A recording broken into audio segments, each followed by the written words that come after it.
கிறிஸ்து இயேசுவுக்குள் பிரியமானவர்களே, மீண்டும் ஒரு புதிய நாள் நவம்பர் மாதம் 19ஆம் தேதி இந்த புதன்கிழமை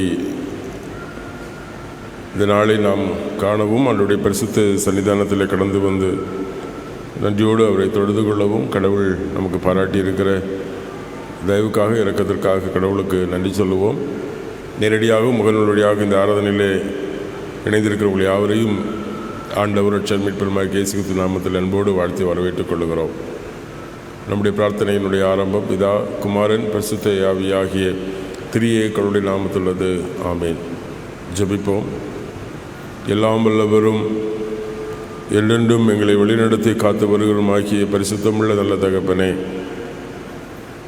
மகிழ்ச்சியான இந்த காலை படுவதற்காக மீண்டும் நன்றியோடு ஸ்தோத்திரிக்கிறோம். தேவரீர், நீர் எங்களுக்கு ஜீவன் பலன் சுக தந்து ஒரு நாளை கூட எங்களுக்கு கிருபையாய் தந்தீர். இந்த நாளிலும் இந்த அதிகாலையிலே உம்முடைய திருமுகத்தை தேடும்படி உம்முடைய திருசமூகத்தை வாஞ்சிக்கிற உம்முடைய பிள்ளைகளை கத்திருக்க நோக்கி பாரோம். இது நாள் இனிய பொழுதாய் ஒவ்வொரு மக்களுக்கும் அமையவும் உம்முடைய தெய்வீக சமாதானத்தையும் ஆறுதலையும் உம்முடைய திருசமூகத்தை பெற்றுக்கொள்ள ஆண்டவர் இறக்கச் செய்யும். தேவரீர், நாங்கள் பலகீன மண்பாண்டங்கள், பாவம் நிறைந்தவர்கள், அசுத்தவர்கள். ஆனாலும் ஒவ்வொரு நாளும் இறைவனுடைய உன்னதமான அன்பு எங்களை ஆண்டவருக்கு பிரியமாக வாழ்வதற்கு உற்சாகப்படுத்துகிறது என்பதை உணர்ந்து வாழ கிருபை தாரும். இந்த ஆராதனையினுடைய நிறைய மட்டும் கத்திரங்களை பொறுப்பெடுத்துக் கொள்ளும். இயேசுவின் நாமத்தில் கேட்கிறோம் எங்கள் ஜெபங்கள் நல்ல பிதாவே. ஆமேன். பாடல் புத்தகத்திலே 4வது பாடலை பாடுவோம்.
எண்பத்தி 4வது சங்கீதத்தை முறையாக படிப்போம். பாடல் புத்தகத்திலே 182வது பக்கம். சங்கீதம் 84. சேனைகளின் கர்த்தாவே, உமது வாசஸ்தலங்கள் எவ்வளவு இன்பமானவைகள்!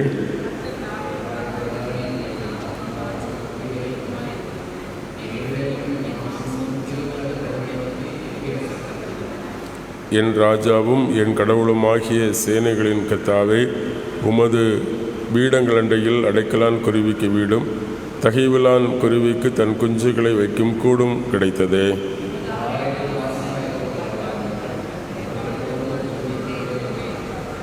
உம்மிலே பலன் கொண்டு சீயோனுக்கு போகும் வழிகளை தங்கள் இருதயங்களில் நினைத்து கொள்வோர்கள் பாக்கியவான்கள்.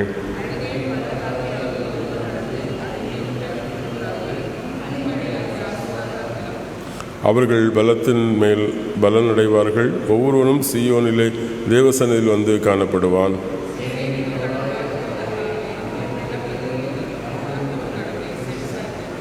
எங்கள் கேடகமாகி கடவுளே, கண்ணோக்கமாயிரும். நீர் அபிஷேகப்படுகிற முகத்தை பாரும்.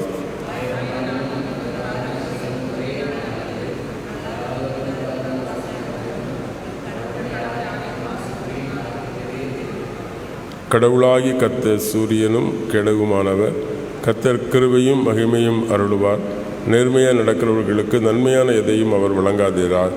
சேனைகளின் கர்த்தாவே, உம்மில் நம்பிக்கை வைத்திருக்கிற மனுஷன் பாக்கியவான். பிதாவுக்கு குமாரனுக்கு பரிசுத்தாவிக்கு மகிமை உண்டாவதாக. ஆதியில் இப்போதுமான சதாகரங்களாக இருக்கிறபடியே ஆமீன். வாசிக்க தெரிந்து கொண்ட வேத பகுதி அப்போஸ்தலரின் புத்தகம் 6ஆம் அதிகாரம் வசனங்கள் 8 துவங்கி 15 முடிய. அப்போஸ்தலர் நடவடிக்கைகளின் புத்தகம் 6ஆம் அதிகாரம் 8 முதல் 15 முடிவுள்ள வசனங்கள்.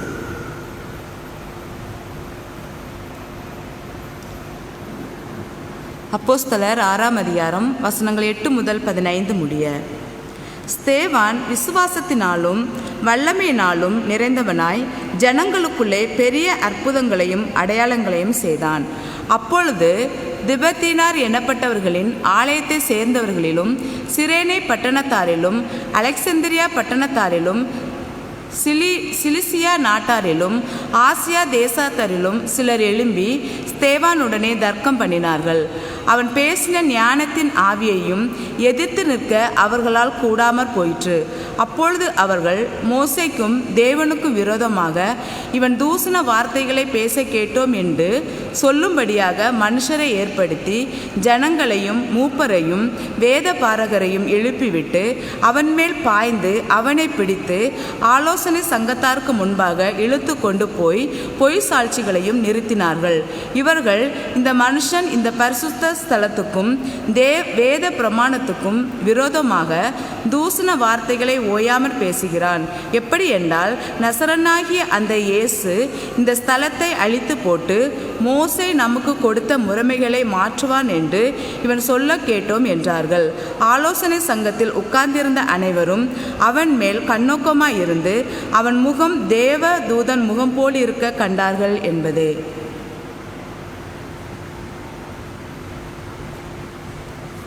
வாசிக்கப்படும்படி தெரிந்து கொண்ட நற்செய்தி வேத பகுதி லூக்கா 21ஆம் அதிகாரம் வசனங்கள் 5 முதல் 9 முடிய நான் படிக்க கேட்கலாம். லூக்கா 21ஆம் அதிகாரம் வசனங்கள் 5 முதல்.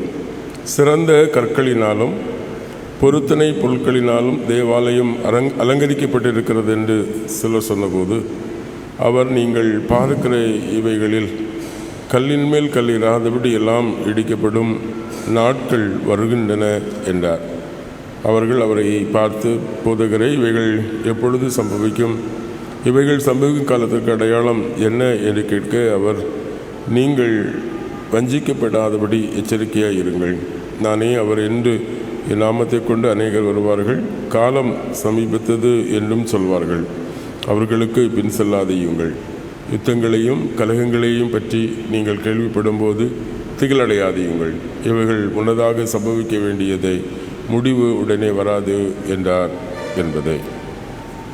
திருமறை பகுதிகளை வாசிக்கிற நாம் விசுவாசத்தை அறிக்கை செய்வோம். பரலோகத்தையும் பூலோகத்தையும் படைத்த சர்வவல்ல பிதாவாகிய கடவுளை விசுவாசிக்கிறேன். அவருடைய ஒரே குமாரனும் நம்முடைய ஆண்டவருமாகிய இயேசு கிறிஸ்துவை விசுவாசிக்கிறேன். இவர் பரிசுத்த ஆவியினால் கர்ப்பத்தில் உற்பவித்து கன்னிமரிடத்தில் பிறந்து பொந்தி பிலாத்தின் கீழ் பாடுபட்டு சிலுவையில் அறையுண்டு மரித்து அடக்கம் பண்ணப்பட்டார். பரத்துக்கு இறங்கி 3ஆம் நாள் மருத்துவருந்து உயிர்த்தெழுந்தார். பரத்துக்கேறி சர்வவல்ல பிதாவாகிகளுடைய வலது வசதி வீற்றிருக்கிறார். அவளத்திலிருந்து உயிரோரையும் மருத்துவரை நியாயந்திருக்க வருவார். பரிசுத்த ஆவியான விசுவாசிக்கிறேன்.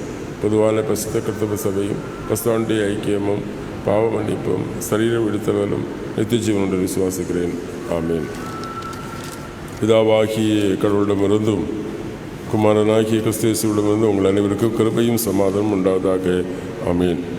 இந்த காலை வேளையிலும் சிந்தனைக்காக தெரிந்து கொண்ட வேத பகுதி நான் வாசிக்கட்ட லூக்கா எழுதின நற்செய்தி நூல் 21ஆம் அதிகாரம் 6வது வசனம் இப்படியே வாசி கேட்கலாம். நீங்கள் பார்க்கிற இவைகளில் கல்லின் மேல் கல் இராதபடி எல்லாம் இடிக்கப்படும் நாட்கள் வருகின்றன என்றார் என்பதை செபிப்போம். எங்களை நேசிக்கிற நல்ல கடவுளே, இந்த காலை வேளையிலும் ஆண்டவரே உம்முடைய திரு ஆலயத்திலே ஒருமித்து கூடி உம்முடைய திருமுகத்தை நோக்கி பார்க்கிறோம். ஆண்டவர், நீர் வாசம் செய்கிற உம்முடைய ஆலயம் பரிசுத்தமானது என்பதை நாங்கள் உணர்ந்து உம்மை சார்ந்து வாழ ஆண்டவர் அருள்தார். கிறிஸ்து இயேசு நாமத்தில் கேட்கிறோம் எங்கள் ஜெபங்கள் நல்ல பிதாவே. ஆமேன். கிறிஸ்து இயேசுக்குள் பிரியமானவர்களே, ஆலயம் இடிக்கப்படும். ஆலயம் இடிக்கப்படும். இயேசு சொல்லுகிறார். சொன்னது நிஜமாகி போகிறது. கிறிஸ்துவுக்கு பின் AD 70 ரோம படையெடுப்பால் எருசலேம் தேவாலயம் இடிக்கப்படுகிறது. கல்லின் மேல் கல் இராதபடி இடிக்கப்பட்டது. அன்பானவர்களே, ஆலயம் எவ்வளவு அழகாக இருக்கிறது சொல்கிறார். கம்பீரமாக இருக்கிறது. சங்கீதக்காரர் சொல்லுகிறார் 80ஆம் சங்கீதத்திலே, கடவுளுடைய உம்முடைய ஆலயம் எவ்வளவு பிரமாண்டம், எவ்வளவு எருசலேம் தேவாலயம் அவ்வளவு பெரிய தேவாலயம், பிரமாண்டமான தேவாலயம். இஸ்ரவேல் மக்களுக்கு அல்லது யூதர்களுக்கு தங்களுக்கு பெருமை இருந்தது. எருசலேம் தேவாலயம் தங்களுடையது. ஆகவே தேவாலயம் ஒருபொழுதும் அது அழியாது. தேவன் பெரியவர், தாங்கள் சிறந்தவர்கள், உயர்ந்தவர்கள் என்கிற எல்லா நம்பிக்கையும் அவர்களுக்கு இருந்தது. அப்போதான் ஆண்டவர் சொல்லுகிறார், இல்லை, தேவாலயம் இடிக்கப்படும். இதே பகுதியை மத்தேயு 24ஆம் அதிகாரத்திலும் மார்க்கு 13ஆம் அதிகாரத்திலும் நாம் பார்க்கிறோம். யோவான் நற்செய்தியாளரும் இதை சொல்லுகிறார். மார்க்கும் மத்தேயும் இந்த பகுதியை குறிப்பிடுகிற பொழுது அது அவர்கள் ஆண்டவருடைய 2வது வருகையை குறித்து சொல்லுகிறார். ஆனால் லூக்கா ஒரு வரலாற்றை விரும்புகிறவர், பதிவாளர். ஆனால் லூக்கா சொல்லுகிறார் 2ஆம் வருகை இல்லை, இப்பொழுதே சம்பவிக்க போகிறவை, ஆலயம் இடிக்கப்படும் என்கிற உண்மையை இங்கே விளக்குகிறார். அருமையானவர்களே, எருசலேம் தேவாலயம் சாலோமோனால் கட்டப்பட்டது. இஸ்ரவேலுடைய ராஜாவாகிய சாலோமோன் தேவாலயத்தை கட்டுகிறார். தாவீது சிறந்த அரசன். அவன் அழகான அரண்மனைகளை, மாட மாளிகையை கட்டி அமர்ந்திருக்கிற பொழுது கடவுளுக்கு ஆலயம் கட்ட வேண்டும் என்று விரும்பினார். ஆனால் கடவுள் அவருடைய மகன் சாலமோனை கொண்டு கட்டினார். தாவீது ஆலயம் பணிக்கு தேவையான பொருட்களை சேகரிக்கிறார். சாலமோன் அந்த எருசலேம் தேவாலயத்தை கட்டி முடித்து அதை பிரதிஷ்டை செய்கிற பொழுது 1 ராஜாக்கள் 8ஆம் அதிகாரத்திலும் 2 நாளாகமம் 2ஆம் அதிகாரத்தில் நான் பார்க்கிற பொழுது அந்த ஆலயத்தை பிரதிஷ்டை செய்கிற பொழுது சாலமோன் சொல்லுகிற ஒரு வார்த்தை உண்டு. கடவுள் இது வானம் பூமிக்குள்ளாத கடவுள். கடவுளை ஒரு சிறிய இடத்திலேயோ ஒரு ஆலயத்திலேயோ ஒரு கட்டிடத்திலேயோ அடக்கி கொள்ள முடியாது. கடவுள் அவர் உன்னதமானவர். சில வானம் பூமி இடம் கொள்ளாதவர் கடவுள். அந்த கடவுளை இந்த தேவாலயத்தில் நான் எப்படி கொண்டு வருவது? எங்கே நாம் கேட்குற கேள்வி அது. தாவீது கேட்குற, சாலமோன் கேட்குற, வானங்களும் வானாதி வானங்களும் உம்மை கொள்ளாதே, நான் கட்டின இந்த ஆலயம் உம்மை கொள்வது எங்கனம்? கடவுளை ஒரு ஆலயத்திற்குள்ளாக அடக்கிவிட முடியாது. கடவுள் அவ்வளவு உயர்ந்தவர். ஆனாலும் இஸ்ரவேல் மக்கள் கடவுளுடைய ஆலயத்திலே கடவுளுடைய மகிமையை கண்டார்கள். காரணம், கடவுள் அவ்வளோ பெரிய ஆலயத்தில் அல்ல வசித்தது. இஸ்ரவேல் மக்களுடைய விடுதலை பயணத்தில் ஒரு சிறிய கூடாரம், ஒரு கூடாரத்தை அமைத்து அங்கே கடவுளை தொழுது கொண்டார்கள்.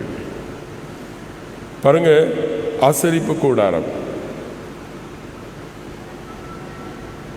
யாத்திரை புத்தகம் 33ஆம் அதிகாரம் 7ஆம் வசனத்திலே மோசே கடவுளுக்கென்று ஒரு கூடாரத்தை அமைத்து அது பாளையத்தின் வெளியிலே, இஸ்ரவேல் மக்கள் எங்கே தங்கியிருக்காங்களோ அதுக்கு வெளியில் அமைத்து, யாரெல்லாம் கடவுளை தேட வேண்டும் என்று வாஞ்சி இருக்கிறார்களோ அங்கே போகுங்கள் என்று சொல்லி அந்த கூடாரத்திற்கு ஆசரிப்பு கூடாரம் என்று பெயரிடுகிறார் மோசே. பாருங்க, கடவுள் மேகஸ்தம்பத்தினாலும் அக்னிஸ்தம்பத்தினாலும் தங்கள் உடனிருந்து பாதுகாக்கிற கடவுள், தங்கள் கடவுளோடு இருக்கிறார். மோசே சொல்லுகிறார், நீர் எங்களோடு வாரும், எங்கள் முன்னாலே போகிறோம், உன் சமூகம் எங்களோடு இருக்கிறது. அவ்வளவு கடவுளை ஒரு சிறிய ஒரு கூடாரம் அமைத்து கடவுளை இஸ்ரவேலர் தொழுது கொண்டார்கள். ஒரு கூடாரத்தில் இருக்கிற கடவுள் எருசலேம் தேவாலயத்தில் இருக்க மாட்டாரா? நிச்சயமாய் எருசலேம் தேவாலயத்தில் கடவுள் வாசம் பண்ணுகிறார். ஆனாலும் கடவுள் தேவாலயத்திற்கும் அப்பாற்பட்டவர். சங்கீதக்காரன் சொல்கிறார், 139ஆம் சங்கீதத்தில் சொல்கிறார், நம்ம எங்கே போனாலும் கடவுள் அங்கே இருக்கிறார். வானத்தில் போனால், பூமியில் போனால், தண்ணியில் போனால் அவருக்கு மறைவாக ஒன்றும் இல்லை. ஏசாயா சொல்லுகிற பொழுது, வானம் என் சிங்காசனம், பூமியின் பாதப்படி. கடவுளுடைய ஆலயம் என்பது அதுதான். பாருங்கள், கடவுள் எவ்வளவு உன்னதமானவராக இருக்கிறார். அந்த கடவுள் எருசலேம் தேவாலயத்திலே வாசம் பண்ணுகிறார். சாலமோன் ஜெபிக்கிற பொழுது, ஆண்டவரே, இந்த ஆலயத்திலே கடந்து வந்து உம்மை நோக்கி வேண்டிக் கொள்ளுகிற யாவர் மேலும் நீர் கண்ணோக்கமாயிரும். அந்நியன், பரதேசியன், என்னென்ன தேவைகள், எது கொள்ளை நோய் பிரச்சனைகள் எது வந்தாலும் உம்முடைய சமூகத்தில் தேடுகிற பொழுது கடவுள் எங்களுக்கு இரக்கம் செய்யும் என்று சொல்லி வேண்டுங்க. கடவுள் இஸ்ரவேல் மக்களுடைய வாழ்க்கையிலே ஆலயம் அதனூடாக பெரிய காரியங்களை செய்தார். இஸ்ரவேல் மக்கள் தங்களுடைய வாழ்க்கையிலே எருசலேம் தேவாலயத்திலே வருஷத்துக்கு ஒரு முறையாவது சிதறி இருக்கிற இஸ்ரவேல்கள் செல்ல வேண்டும் என்பது அவர்களுடைய வாழ்விலே மாற்ற முடியாத பிரமாணமாக இருந்தது. ஆகவே தேவாலயத்தை அவ்வளவு அதிகமாய் நேசித்தார்கள். அந்த தேவாலயத்தை தான் கடவுள் சொல்கிறார், ஆண்டவர் சொல்கிறார், நான் இதை இடித்து போடுவேன். நம்முடைய வாழ்க்கையிலே எதெல்லாம் நிரந்தரம், இதெல்லாம் மென்மையானது என்று கருதுகிறோமோ அதை, அதனுடைய சத்தியத்தை, ஆழத்தை, உண்மையை நாம் புரிந்து கொள்ள அழைக்கப்படுகிறோம். காரணம், இயேசு சொல்லுகிறார், இந்த தேவாலயம் அல்ல உண்மையான தேவாலயம். ஆண்டவர் சொல்லுகிறார், இயேசு சொல்லுகிற பொழுது, இந்த ஆலயத்தை இடித்து போடுங்கள், நான் 3 நாட்களில் இதை கட்டுவேன். எந்த ஆலயத்தை குறித்து இயேசு சொன்னார்? அவர் தம்முடைய சரீரமாகிய ஆலயம். பாருங்க, முதலாவது தேவாலயம் என்பது எருசலேம் தேவாலயம். இரண்டாவது சொல்லுகிறார், தேவாலயம் என்பது ஆண்டவர் இயேசு கிறிஸ்துவாகிய சரீரம். அவர் சொல்லுகிறார், இந்த தேவாலயத்தை இடித்து போடுங்கள், 3 நாளில் கட்டுவேன். மக்கள் ஆச்சரியப்படுகிறார், 46 ஆண்டுகள் சாலமோனால் கட்டப்பட்ட இந்த தேவாலயம் எப்படி 3 நாளில் இவரால் கட்ட முடியும்? நற்செய்தியை விளக்கு கொடுக்கிறார், இந்த தேவாலயம் அல்ல, அவர் தம்முடைய சரீரமான தேவாலயம். யோவான் 2ஆம் அதிகாரம் 19 வசனங்களிலே நான் பார்க்கிற பொழுது பாருங்க, AD 70 பிரமாண்டமான எருசலேம் தேவாலயம் இடிக்கப்பட்டது. பிலாத்தினாலே ஆண்டவர் இயேசு கிறிஸ்துவின் சரீரமாகிய ஆலயம் அது இடிக்கப்படுகிறது. சிலுவையிலே ஆண்டவர் இயேசு கிறிஸ்துவை அறைந்த பொழுது அவர் சொன்னது போல யூத ஜனங்கள், அதிகாரிகள் இயேசு கிறிஸ்துவாகிய ஆலயத்தை இடித்து போட்டார்கள். ஆண்டவர் இயேசு கிறிஸ்து 3வது நாளிலே அதை கட்டி எழுப்பினார். இன்றைக்கும் ஆண்டவர் இயேசு கிறிஸ்து நம்முடைய வாழ்க்கையிலே நமக்கு அடைக்கலம் தருகிற, தஞ்சம் தருகிற ஆலயமாக இருக்கிறார். ஆகவே முதலாவது ஆலயம், இடிக்கப்பட்ட ஆலயம் பிறகு புனரமைக்கப்பட்டு கட்டப்பட்டு இன்றும் எருசலேம் தேவாலயம் யாருக்கு சொந்தம் என்பதிலே ஒரு பெரிய கேள்வி இருக்கிறது. ஆண்டவர் இயேசு கிறிஸ்துவாகிய ஆலயம் அது புனிதமானது. அதை நாம் நம்முடைய மீட்பிற்காக, நம்முடைய பாவ விடுதலைக்காக கிறிஸ்து அந்த ஆலயத்தையே இடிக்க ஒப்பு கொடுக்கிறார். அது புனர்கட்டப்படுகிறது. அருமையானவர்களே, ஆண்டவர் சொல்லுகிறார், நீங்களே அந்த ஆலயம். பவுல் அப்போஸ்தலன் 1 கொரிந்தியர் 3ஆம் அதிகாரத்தில் 16ஆம் வசனம் சொல்லுகிற பொழுது, நீங்கள் தேவனுடைய ஆலயமாக இருக்கிறீர்கள். கிறிஸ்துவுக்குள் பிரியமானவர்களே, நாம் ஒவ்வொருவரும் எவரொருவர் ஆண்டவர் இயேசு கிறிஸ்துவை தங்கள் உள்ளங்களிலே நேசிக்கிறார்களோ, இருதயத்தை நேசிக்கிறார்களோ, விசுவாசிக்கிறார்களோ, தங்கள் சொந்த ரட்சகராக நம்பி அவரிடத்தில் தங்கள் வாழ்க்கை அர்ப்பணிக்க, அவர்கள் கிறிஸ்து வாழுகிற ஆலயமாக இருக்கிறார். பவுல் சொல்லுவார், இந்த ஆலயத்தை கெடுத்து போடுகிறவனுக்கு நானும் கெடுத்து போடுவேன்.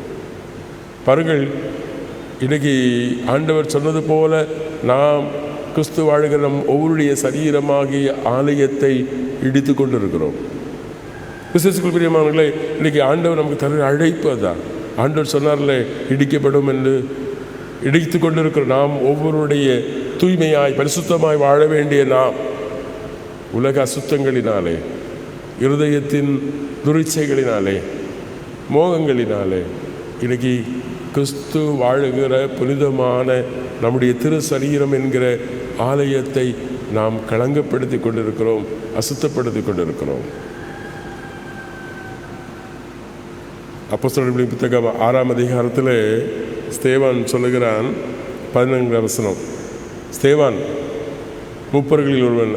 அவன் அதுக்கு முதல் பகுதியை நீங்கள் வாசித்தீர்கள் என்று சொன்னால், ஸ்தேவானுடைய பிரசங்கத்தை கேட்டு எருசலேம் தேவாலயத்தில் ஆசாரியர்கள் கூட நிறைய பேர் இயேசு கிறிஸ்துவை அவர்கள் ஏற்றுக்கொள்கிறார். ஆனால் யூதர்களிலே இன்னும் அநேகர் அவன் மேல் பொய் குற்றச்சாட்டி அவனை விசாரணைக்கு அழைக்கிறார்கள். ஸ்தேவான் சொல்லுகிற 2 காரியங்கள், இயேசு இந்த ஆலயத்தை இடித்து போடுவார் என்று சொன்னார் என்றும், மோசேயினுடைய பிரமாணங்களை எல்லாம் மாற்றுவார் என்று சொன்னார் என்றும் சொல்லுகிறார். அதுமாதிரி ஆண்டவர் இயேசு கிறிஸ்து இந்த உலகத்தில் வந்த நோக்கமே அதுதானே. நாம் நம்முடைய வாழ்க்கையில் வைத்திருக்கிற பாரம்பரியமான மூட நம்பிக்கைகள், நம்முடைய வாழ்க்கையிலே புனிதமற்றதை புனிதமாக கருதுகிற எண்ணங்கள், இவைகளெல்லாம் ஆண்டவர் குலைத்து போடுவதற்கு, அது இடித்து புதுசு ரீகன்ஸ்ட்ரக்ஷன் திருப்ப கட்டுவதற்கு, நம்முடைய விசுவாசத்தை உறுதிப்படுத்துவதற்கு, நம்மை புதுப்பிப்பதற்கு ஆண்டவர் இந்த உலகத்திலே வந்தார். ஸ்தேவான் அழகாக சொல்லுகிறார், இந்த ஆலயம் இடிக்கப்படும் என்று ஆண்டவர் சொன்னார். உண்மைதான். விசுவாசிகள் பாவம் நிறைந்த நம்முடைய சரீரங்கள், நம்முடைய வாழ்க்கையை ஆண்டவர் இடித்து புனிதமான ஆலயமாக நம் ஒவ்வொருவரையும் ஆண்டவர் இதை கட்டுகிறார். ஆண்டவர் நம்மை அதை உணர்த்த அழைக்கப்படுகிறோம். ஆண்டவர் சொன்னது, அந்த ஆலயத்தை இடித்து போடுங்கள் என்று சொன்னது உண்மைதான். அது இடிப்பதற்காக அல்ல, அது புனரமைக்கப்படுவதற்கு. இன்றைக்கு ஆண்டவர், நாம் ஆண்டவருடைய திரு சரீரமாக ஆலயத்தை சுமந்து கொண்டிருக்கிறோம். அவருடைய பரிசுத்தமான ஆலயம் கலங்கப்பட்டு போகாதபடி, அது கலங்கப்படுகிற பொழுது அது இடிக்கப்படும் என்கிற எச்சரிக்கையோடு அவருடைய வாசனத்தை கீழ்ப்படைந்து பரிசுத்தமான ஆலயமாக நம்முடைய வாழ்க்கையும் கிறிஸ்துவினால் புனிதப்படுத்தப்பட்டிருக்கிறது என்பதை உணர்ந்து நாம் எச்சரிக்கையோடு வாழ ஆண்டவர் மேலே நமக்கு தரக்கூடிய எச்சரிக்கை தான். இல்லை என்று சொன்னால் நாம் இடிக்கப்படுவோம், புறம்பாக்கப்படுவோம். மாறாக கிறிஸ்து நம்மை புனிதப்படுத்தி இருக்கிறார் என்பதை உணர்ந்து ஒரு புனிதமான வாழ்வுக்கு கிறிஸ்துவை சுமந்து செல்லுகிற ஆலயமாக நாம் ஒவ்வொருவரும் நம்மை அர்ப்பணிக்கிற பொழுது கடவுள் நம்மிலே மகிமை அடைவார். அப்படிப்பட்ட ஒரு வாழ்வை இனி கடவுள் நமக்கு தருகிறார். அதை உணர்ந்து நாம் வாழ தூய ஆவியானவர் நம்ம ஊருக்குள்ள கிரியை செய்வாராக. ஆமேன். எல்லா புத்திக்கும் மேலான தெய்வீக சமாதானம் நம் நினைவுகளையும் சிந்தனைகளையும் கிறிஸ்துவுக்குள் காத்து வழி நடத்துவாராக. ஆமேன். 614வது பாடலை பாடுவோம்.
ஜெபிப்போம். பரிசுத்தமுள்ள எங்கள் நல்ல கடவுளை, வானாதி வானங்களிலே வாசம் செய்கிறவரே, உம்முடைய ஆலயமாகிய பரிசுத்த ஸ்தலத்தில் நீர் எங்களோடு இருக்கிறீர். ஆண்டவரே, நாங்கள் உம்முடைய சன்னிதானத்திலே உம்மை பணிந்து கொள்ள, உம்மை துதிக்க, தேவனை மகிழ்ப்படுத்த ஆண்டவர் நீர் எங்களுக்கு பாக்கியம் செய்கிறீர். கிறிஸ்துவே எங்கள் ஆலயமாக இருக்கிறீர். ஆண்டவரே, எங்களுக்காக நீர் உம்முடைய திருசரீரமாகிய ஆலயத்தை இடித்து கட்டியிருக்கிறீர். நாங்களும் கிறிஸ்து வாழுகிற ஆலயமாக இருக்கிறோம். ஆண்டவரே, எங்கள் வாழ்வும் கிறிஸ்துவிலே புதுப்பிக்கப்பட, ஆண்டவரே, எங்கள் வாழ்விலும் இருக்கிற தற்பெருமை, அகந்தை, பாவம், அசுத்தம் இவைகள் களையப்பட, ஆண்டவர் எங்களை இடித்து நீர் புதுப்பித்த கட்டபடியாக நாங்கள் ஜெபிக்கிறோம். பரிசுத்தமான ஆலயமாக நாங்கள் உம்மை எங்கள் இருதயங்களிலே கொடிகொண்டு வாழ்வதற்கு உம்முடைய வார்த்தைகளையும் தூய ஆவியின் படிப்பினைகளையும் ஆண்டவர் தாரும். பாரம்பரியங்களுக்கும் சடங்குகளுக்கும் கொடுக்கிற முக்கியத்துவத்தை எங்கள் வாழ்வை புனிதப்படுத்த ஆண்டவரே நாங்கள் கொடுக்கிறதில்லையே. எங்கள் உடலை சுட கொடுத்தாலும் அன்பு இல்லை என்று சொன்னால் ஆண்டவரே பிரயோஜனம் இல்லையே. தேவரீர் நீர் எங்களுக்கு சிலுவையிலே வெளிப்படுத்தியிருக்கிற உன்னதமான அன்பை நாங்கள் வெளிப்படுத்துகிற மக்களாய், கிறிஸ்துவிலே தரப்பட்ட கழுகப்பட்ட அனுபவத்தை, புனிதத்தை நாங்கள் கடைபிடிக்க மக்களாய் வாழ்வதற்கு கிருபை தாரும். திருமுழுக்கின் வழியாக ஆண்டவர் நீர் எங்களை பரிசுத்த ஆலயமாக உமக்கு சொந்தமாக்கி கொண்டீர். உம்முடைய திரு சாக்கரவண்டுகளின் வழியாக எங்கள் சரீரமாகிய ஆலயத்தில், எங்கள் உள்ளத்தில், எங்கள் ஆத்துமாக்களே படிந்திருக்கிற எல்லா கரைகளையும் ஆண்டவர் அகற்றி எங்களை மன்னித்து புனிதப்படுத்துகிறேன். அதை உணர்ந்து நாங்கள் தூய்மையுள்ள தேவாலயங்களாக வாழ்வதற்கு எங்களை அர்ப்பணிக்கப்படுகிறோம். ஆண்டவரை எச்சரிக்கிறீர், இடிக்கப்படும். ஆண்டவரே, எங்களுக்கு முன்பாக இருக்கிற பேராபத்துகளை உணர்ந்து கொண்டு உடைய வார்த்தைகளை உறுதியாய் பற்றி கொள்ள கிருபைத்தார். இந்த காலை வேளையிலும் உடைய பரிசுத்த சமூகத்தை வாஞ்சியோடு நாடுகிற உடைய பிள்ளைகள் ஒவ்வொருவரையும் ஆண்டவர் கண்ணோக்கிப்பார். அவரவர்களுக்கு ஆண்டு தந்திருக்கிற புனிதமான சரீரமாகிய நீர் குடிகொள்ளுகிற ஆலயத்தை ஆண்டவரை நீர் வாசம் செய்து ஒவ்வொருடைய வாழ்வையும் ஆண்டவர் பரிசுத்தப்படுத்தும். எல்லா குடும்பங்களை ஆசீர்வதியும். வெளி ஊர்களில், வெளிநாட்டில் இருக்கிற நம்முடைய பிள்ளைகளையும் ஆண்டவர் நீர் சந்தியும். எங்கள் குடும்பங்களில் நோயிற்று பலகீனங்களோடு இருக்கிற மக்களை கர்த்தர் நோக்கி பாரு. குறிப்பாக வீடுகளில் மருத்துவ சிகிச்சை பெற்று வருகிற மக்களை நம்முடைய கருத்தில் ஒப்புக் கொடுக்கிறோம். எங்கள் திருச்சபையின் கோயில் பிள்ளை சகோதர திருவாளர் சதீஷ் ரூபன் அவர்களுக்காக ஜெபிக்கிறோம். கர்த்தர் அவர்களுக்கு அளிக்கப்படுகிற பணிவிடைகளை கர்த்தர் ஆசீர்வாதத்தில் நல்ல சுகத்தை ஆண்டவர் தாரும். திருமதி கமலா மில்டன் அவர்களையும் நம்முடைய கருத்தில் ஒப்புக் கொடுக்கிறோம். கடவுள் வேண்டிய நல்ல சுகத்தை ஆண்டவர் தாரும். வயோதித்து நிமித்தமாக பலகீனத்தோடு இருக்கிற மக்களை கர்த்தர் நோக்கி பாரும். தேவரீ, தங்கள் அன்பானவர்களை இழந்து துக்கத்திலும் வேதனையிலும் காணப்படுகிற குடும்பங்களை கர்த்தர் ஆறுதல் படுத்தும், சமாதானத்தை தாரும். நேற்று தினத்திலும் ஆண்டவரே, எங்களை விட்டு நித்தியத்துக்குள் பிரவேசித்திருக்கிற அன்பு தாய் பாலம்மாள் பால்மர் அவருடைய இழப்பு நிமித்தமாக துக்கத்தோடு காணப்படுகிற அவருடைய பிள்ளைகள், மருமக்கள், பிள்ளைகள், குடும்பத்தார், உறவுகள், இனபென ஜந்துக்கள் எல்லாரையும் உடைய கருத்தில் ஒப்புக்கொடு. விசேஷமாய் ஆண்டவர்கள் திருச்சபையிலே மீண்டும் ஒரு மூத்த விசுவாசியை இழந்து நிற்கிறோம். ஆண்டவரே, அந்த தாயினுடைய இழப்பு எங்கள் திருச்சபையிலே, குடும்பங்களில் எவ்வளோ பெரிய பாதிப்பை ஏற்படுத்துகிறது என்று நீ அறிகிறீர். கடவுள் ஒவ்வொருவருக்கும் வேண்டிய சமாதானத்தையும் ஆறுதலையும் ஆண்டவர் தாரும். ஆண்டவரே, இந்த நாள் முழுவதும் உடைய பாதுகாப்பை எங்களுக்கு தாரும். உம்முடைய சமாதானமான வழிநடத்துதலை எங்களுக்கு தாரும். ஆண்டவரே, எங்களை உம்முடைய திருக்கரங்களிலே ஒப்புக் கொடுக்கிறோம். இன்றும் தங்கள் பிறந்த தினங்கள் மற்றும் திருமண தினங்களை நினைந்து ஆண்டவருக்கு நன்றி சொல்கிறோம். உடைய பிள்ளைகளுக்கு ஆண்டு தருகிற புதிய வருடம் வாழ்விலே நன்மைகள் பிறகு அருள்தார். நீர் கூட இருந்து காத்துக்கொள்ளும். எங்கள் குறைகள் எல்லாவற்றையும் மன்னித்துக் கொள்ளும். இயேசுவின் நாமத்தில் கேட்கிறோம் எங்கள் ஜெபங்கள் நல்ல பிதாவே, ஆமேன். பரமண்டலில் இருக்கிற பிதாவே, உடைய நாம பரிசுத்தப்படுவதாக, உடைய ராஜ்யம் வருவதாக, உடைய சித்த பருவத்திலே செய்யப்படுவது போல உங்களே செய்யப்படுவதாக. அன்றைய எங்கள் ஆகர்த்தங்களுக்கு தாரும். எங்கள் கடன் நாங்கள் மன்னிக்கிறது போல பாவனைகளுக்கு மன்னி எங்களை சோதனைக்கு முடித்துக்கொள்ளும். ராஜ் வல்லம் மகிமை நிர்ணயிக்கப்படுவதில்லை. ஆமீன். நம்முடைய ஆண்டவராகிய இயேசு கிறிஸ்துவின் கிருபை, பிதாவாகிகளுடைய அன்பு, துயாவியானுடைய அணிவலைக்க இடத்துல சமாதானம் உங்கள் அனைவரோடும் இருபென்று சதா கால தங்கி இருப்பதாக. ஆமீன். என் ஆத்மாவே கர்த்தரை ஸ்தோத்திரி, என் முழு நாமத்தை ஸ்தோத்திரி. என் ஆத்மாவே கர்த்தரை ஸ்தோத்திரி, அவர் செய்த சகலமும் மறவாதே. ஆமீன். ஆமீன். கர்த்தாவின் சமாதானம் உங்களோடு இருப்பதாக. சமாதானத்தோடு சென்று வாருங்கள்.